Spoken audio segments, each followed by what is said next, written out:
สบายดีสุคนสบายดีเด้อสบายดีสุคนมื้อนี้เฮาสิพามาเฮ็ดตำหลวงพระบางเด้ออันนี้เป็นตำหลวงพระบางแท้ๆเลย ว่าซ่านอีกนี่เริ่มจากเอามะฮุงนี่มาปอกเปลือกแล้วปอกเปลือกออกมันเบิดแล้วก็ล้างออกจังซี่เด้อแล้วก็เอามานี่เตรียมขูดอันนี้เป็นมีดปอกเปลือกเฮาสามารถขูดเป็นเส้นออกมาแบบนี้เลย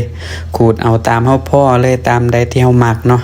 แล้วก็มาเริ่มตำกันเลยนี่ใส่พริกลงไปใส่แป้งนัวหรือว่าชูรสนะใส่แป้งนัวลงไปตำโขลกให้มันละเอียดแล้วก็ใส่กระเทียมลงไปใส่กระเทียมลงไปโขลกให้มันละเอียดก็พอเนี่ยตำหลวงพระบางนี่ต้องใส่กะปิเด้นี่ตำหลวงพระบางนี่ต้องใส่กะปิแล้วก็น้ำปลาลงใส่ลงไปจักหน่อยกะปิจักหน่อยนะเดี๋ยวมันเข้มเนาะแล้วก็ใส่น้ำตาลปี๊บน้ำตาลมะพร้าวหรือว่าน้ำตาลปี๊บนี่แหละ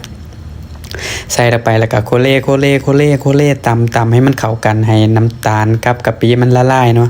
บาดนี้แล้วก็มาใส่มะเขืออันนี้มะเขือเขาเอิ้นว่ามะเขือเปาะใส่มะเขือเปาะลงไป1หน่วย1ลูกนะหั่นแบบพอดีคำแล้วก็มาใส่นี่มะเขือเลนสุกหามๆนะแบบมันแบบกำลังเปรี้ยวๆพอดีกินนะมะเขือเลนนี่ใส่2ลูกได้มะเขือเลนนี่อีกลูกนึงใส่ลงไปเลยแตงสีเนี่ยแล้วก็มักนาวอันนี้มักนาวใส่หน่วยนึงมักนาวใส่หน่วยนึงใส่เบิดเนื้อเลยใส่ทั้งเปลือกเด้อเพราะว่ามันสิหอมเฮาใส่เปลือกเนาะเปลือกมะนาวมันสิหอมอันนี้มะนาวอันนี้มันบ่ขมเด้อเพราะว่าเปลือกมันบางแต่ว่าอันใดที่มะนาวมันเปลือกหนามันสิขมเฮาก็บ่ใส่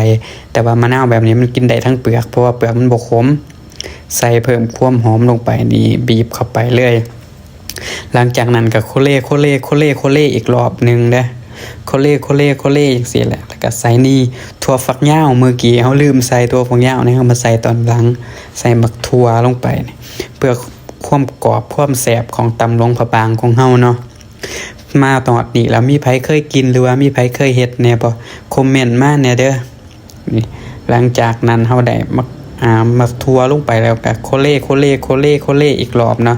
บัดนี้ก็สิใส่เส้นบัดนี้ใส่เส้นบักฮุงลงไปนี่บักฮุงที่เฮาขูดไว้เมื่อกี้นี่เส้นก็สิกรอบๆเส้นหนาๆตำหลวงพระบางนี่เส้นบักฮุงมันสิเป็นแบบแผ่นๆยาวๆมันบ่คือตำปกติเนาะคือตำหลวงพระบางนี่มันสิอยู่เป็นของภาคกลางหลวงพระบางเป็นภาคกลางเนาะนี่ใครเคยกินนะครับนี่โคเล่ลงไปแบบนี้ให้มันเข้ากันกับน้ำตำบักหุ่งของเฮานะครับ